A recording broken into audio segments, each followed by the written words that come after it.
Hello guys, আমরা চলে এসেছি ঘুরতে ঈদে।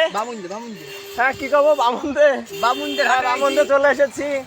এটা প্রথম লাইভ আমাদের, কেউ দেখছেন কিনা জানি না।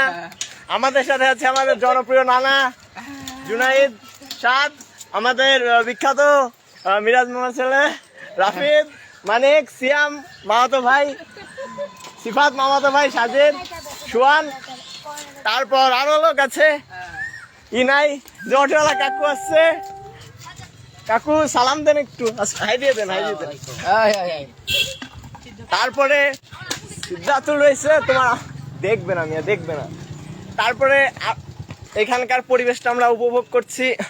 এই যে ও ক্যামেরার সামনে আসতে চাইছে না। রাফি দাঁড়া, বন্ধু নিয়ে যাও। হ্যাঁ দাঁড়া ভাই, একসাথে যাই, চলে যাচ্ছে, একসাথে যাবেন এদিক দিয়ে। ও ওর আসলে গার্লফ্রেন্ড আছে তো, মানে গার্লফ্রেন্ড যদি পাই তাহলে বন্ধু তো মানে বন্ধু তো কিছুই না, বন্ধুরা পাত্তা দিচ্ছে না। ও গার্লফ্রেন্ডের পায়ে বন্ধুরে ভুলে গেছে, কিছু করার নাই। এই আমরা একটা দোকানের এখানে বসছি, এই যে দোকানটা, মানে সিদ্ধাতুল শুধু সরে যাচ্ছে। ও নাকি ক্যামেরার সামনে আসলে নাকি ওরে কোন মেয়ে নিয়ে যাবে, এখন আমরাই জানি। আমাদের আবার কোনো মেয়ে চয়েস করে না। এই ঈদে ঘুরতে আসছি, কেউ তাকায় না। একজনের দিক তাকাইছিলাম, থাপ্পড় দেখাইলো। এই বন্ধু আবার সেলিব্রিটি, ওর আবার 5-10টা মনে করেন যে গার্লফ্রেন্ড আছে। এই যে আমার বন্ধু ঈদের সালামি উঠছে, ওর অনেক, ওর মনে করেন যে 5-6টা ঈদ গিফট পাইছে, পাঞ্জাবি। এই আমার স্বাদ আছে, এই যে ও মনে করেন সেলিব্রিটি।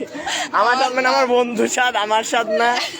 তারপরে এই যে জুনাইদ নানা আছে, ওরও মনে করেন ওর অনেক জিএফ আছে, বাট আমি একমাত্র সিঙ্গেল বন্ধু এখানে।